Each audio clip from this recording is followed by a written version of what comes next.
예, 안녕하십니까. 조미연, 임정엽, 홍순욱. 이제 누구인지 다 아시죠? 올 연말 윤석열과 관련된 재판에서 국민판사라고 해야 됩니까, 이제? 많은 국민들의 관심을 모으고 박수를 받은 부장판사들의 이름입니다. 3명.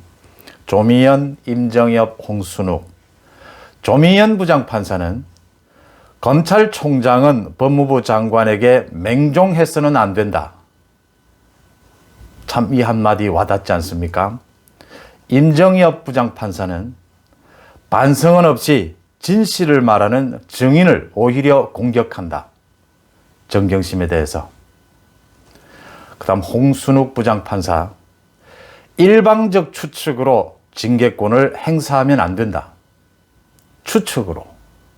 이 추측으로 누구를 벌을 주게 되면 이게 궁예의 관심법이 되지 않습니까? 궁예의 관심법. 그때 그 태조왕건 그 드라마 모두들 많이 보셨는데 그 탤런트 김영철 씨 아주 그 연기를 잘하셨죠. 저도 개인적으로 한번 만나 뵌 적이 있는데 아주 소탈하고 이렇게 아주 매력적인 분이었습니다. 그때 그 누구인가? 지금 누가 기침 소리를 내었나 하는 거 좀 비슷합니까? 그 궁예를 연기했던 그 궁예의 관심법이지 않습니까?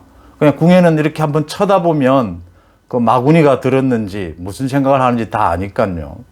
이 궁예는 미륵이니까 뭐 이렇게 관심법으로 이렇게 해도 되지만 문재인은 미륵이 아니지 않습니까? 근데 추측을 하고 이렇게 관심법으로 벌을 주면 안 된다 이 얘기입니다.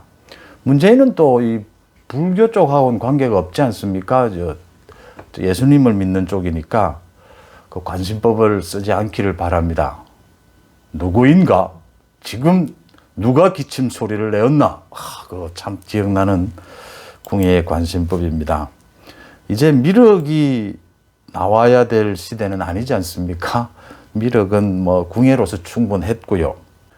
이 3명의 판사, 국민 판사, 그 다음에 윤석열, 우리가 최재형에게 박수를 보내면서 생각하는 건 그거죠. 이 공직자의 본분, 공직자다운 공직자. 공직자라고 뭐 언제나 훌륭할 수 있습니까? 살다 보면 비바람이 칠 때 웅크릴 때도 있고요. 또 가끔씩 꺾일 때도 있겠죠. 그렇지만 자신이 갖고 있는 그 직업적 또 우리 시민사회에서의 사회의 마지막 양심, 마지막 직업적인 자존심은 지켜야 된다라고 하는 그게 국민적 기대지 않습니까? 그런 점에서 많은 공직자들이 이런 부분들을 좀 새겨봤으면 좋겠다 하는 생각들을 합니다.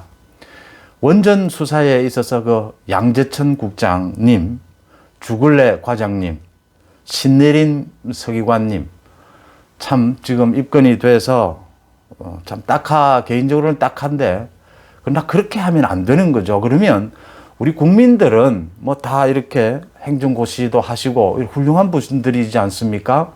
이 공직자, 고위공직자들이지 않습니까? 국민들의 기대는 그래도 최소한 마지막 그 직업적 양심은 지켰을 것이다, 지키고 있을 것이다 라는 게 국민적 기대지 않습니까? 그걸 그렇게 뭐 힘든 상황인 건 알겠습니다. 오죽했으면 신이 내렸다고 했겠습니까? 그렇지만 그렇게 하면은 안 된다. 그렇게 해서는 안 된다라는 걸 보여주는 게 이번 지금 3명의 국민 판사, 또 윤석열, 그 다음 우리가 잊을수는 안 되는 게 정말 최재형 감사원장입니다. 이 원전 수사에 있어서 최재형 감사원장이 그거 뭐 다 정말 7,000쪽에 달하는 다 중에서 저는 핵심은 문재인 대통령의 말을 그대로 그 감사 기록에 남겼다는 겁니다. 월성 원전 1호기 언제 폐쇄되나? 그 말. 아마 문재인 대통령이 지금 가장 아픈 대목이 이 원전 수사와 울산시장 선거, 그 다음 드루킹 의혹 이 3가지일 겁니다. 이 3가지 중에서 일반적으로 이 3가지에 대해서 문재인 대통령이 어떤 말을 했다라는 건 이미 거의 다 알려져 있습니다. 저도 현장에서 들은 것도 있고요. 근데 공식적인 문서로 문재인 대통령의 말이 감사원 자료로 딱 남은 것은 이 원전 수사입니다. 월성 원전 1호기 왜 빨리 폐쇄되지 않느냐, 언제 폐쇄되느냐, 그 물음. 최재형 감사원장의 뭐라고 이야기해야 돼요? 1년 3개월에 걸친 정말 뭐 이렇게 좀 과장하면 정말 피로 쓴 어떤 기록이다. 피로 쓴 작품이다. 이렇게 보입니다. 이제 문재인 정권이 앞으로 남은 1년 가게 될 길은 거의 선명해지고 있습니다. 이제 시간도 남지 않았고 레임덕의 위기는 와 있습니다. 그 다음 이 무능함은 이미 드러나 있습니다. 지금 시급히 해결해야 될 문제는 이 윤석열의 문제나 검찰개혁이니 공수처니가 아니지 않습니까? 지금 코로나와 부동산입니다. 그런데 코로나와 부동산에 있어서 문재인 정권이 할 수 있는 일이 없다라는 건 이미 다 드러났습니다. 뭔가를 할 능력도 없고 의지도 보일 수도 없습니다. 따라가기에 급급합니다. 코로나나 부동산 모두. 이럴 경우에 문재인 정권이 취할 수 있는 길은 하나뿐입니다. 레임덕의 위기는 와 있고요. 지지율은 폭락하고 있고요. 하나뿐입니다. 이 권력 장악, 재집권을 위해서 또 안전을 위해서, 퇴임 뒤의 안전을 위해서 권력 장악으로 계속 내달리는 길 이외에는 다른 방법이 없습니다. 윤석열의 손발을 묶어야 합니다. 여러 가지 방법이 나옵니다. 탄핵 이야기도 나오고 특검 얘기도 나오고 국정조사 얘기도 나오고 이제 공수처를 세워서 수사 1호로 수사를 하겠다. 여러 가지 방법이 있을 겁니다. 그 외에는 다른 길이 보이지 않습니다. 지금 문재인 정권이 할 수 있는 일이 없습니다. 결국 가장 강력한 건 공수처겠죠. 이런 상황에서 윤석열은 앞으로 어떻게 해가야 되느냐. 일단 윤석열 총장은 오늘 오후 1시에 출근을 합니다. 대검찰청에. 그동안 소송을 하면서 이 정직 징계, 이것은 시급하게 구제해야 될 이 피해를 발생시킨다라고 주장을 했고 또 재판부가 그걸 받아들였으니까 이 시급한 손실이 있다는 거니까 빨리 출근을 해서 일하는 모습을 보여줘야 하지 않겠습니까? 아무리 크리스마스지만 그래도 한 말도 있고. 근데 그동안 8일 동안 이거 정직된 상태에서 못한 그 보고를 받는다고 하는데 그래도 크리스마스 휴일이고 한데 이거 총장이 출근하면 또 다 출근해야 하지 않습니까? 보고를 해야 되니까요. 최소한의 인원만 출근을 하게 해서 보고를 받는 게 어떤가 저는 그런 생각입니다. 오후 1시에 출근을 한다고 하는데 가장 급한 게 원전 수사부터 이제 기소가 됐으니까 그 이후에 이제는 본격적으로 전 장관, 청와대 비서관에 대한 수사를 해야 될 입장인데 그 부분에 대한 보고부터 안 받게 되겠습니까? 그 다음 또 더 중요한 것은 지금 서울 고검에서 수사를 하고 있죠. 검찰총장에 대한 징계 감찰을 하면서 추미애 라인이 보여준 그게 직권 남용이 될지 직무유기가 될지 저는 잘 모르겠습니다만 누가 봐도 비상식적이고 좀 위법하지 않습니까? 그 부분을 좀 철저하게 또 수사를 해야 되는 부분도 챙겨야 될 테고요. 그런 부분들을 출근해서 챙길 것 같습니다. 내일도 또 출근을 한다니까요.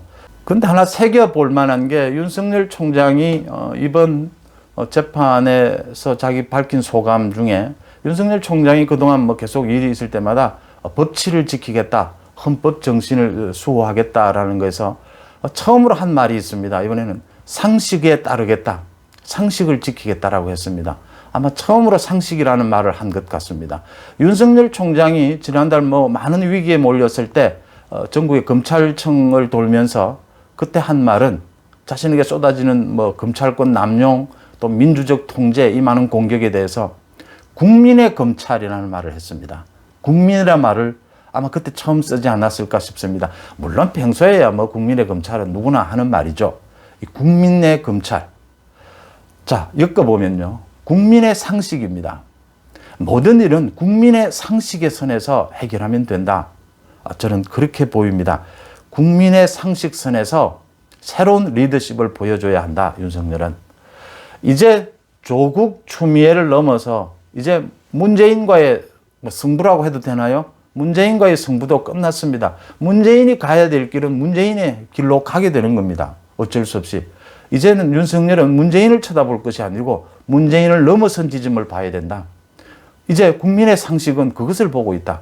지금까지는 윤석열이 권력에 탄압되는 데서 살아남기 위해서 거기에서 이기는 것만으로도 검찰의 중립을 지켜내는 것이었고 국민의 기대에 부응하는 것이었습니다.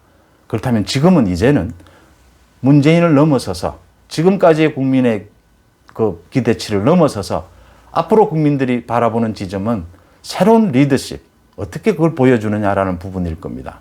그게 이제 윤석열의 고민이 되지 않을까 이렇게 생각이 듭니다. 이게 왜 이렇게 돼버렸냐 하면요. 이 국정에 지난 1년 국정을 보셨듯이 앞으로 국정의 1년도 문재인 정부가 할 수 있는 거는 지금 장기 집권을 위한 권력 장악 외에는 없게 되거든요.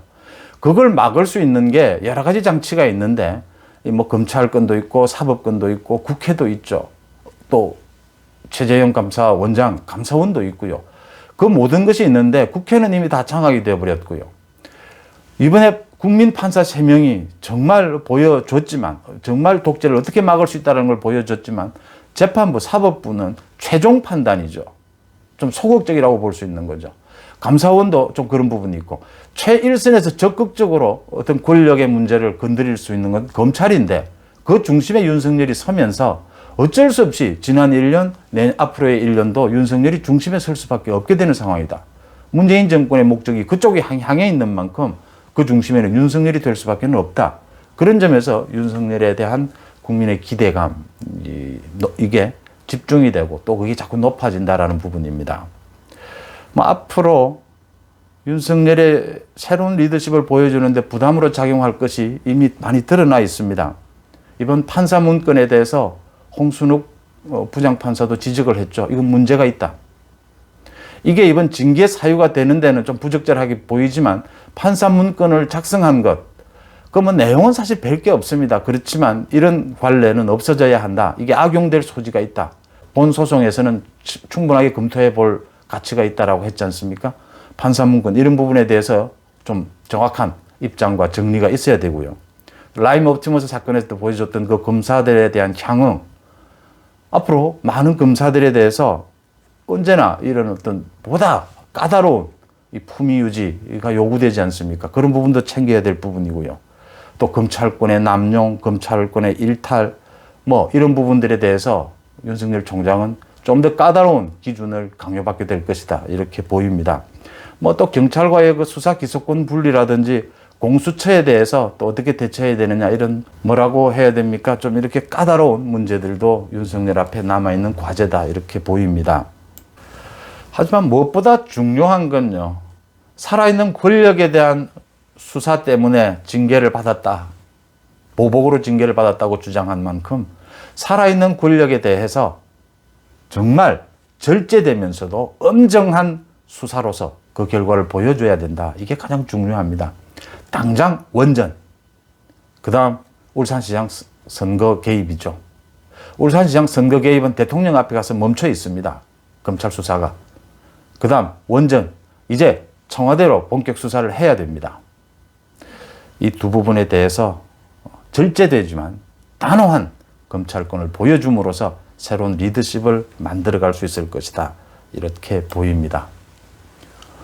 누구인가? 지금 누가 기침 소리를 내었는가? 이 참 궁예의 관심법. 네. 궁예의 관심법. 미륵은 할 수 있습니다. 그렇지만 문재인 대통령께서는 미륵이 아닙니다. 예. 고맙습니다.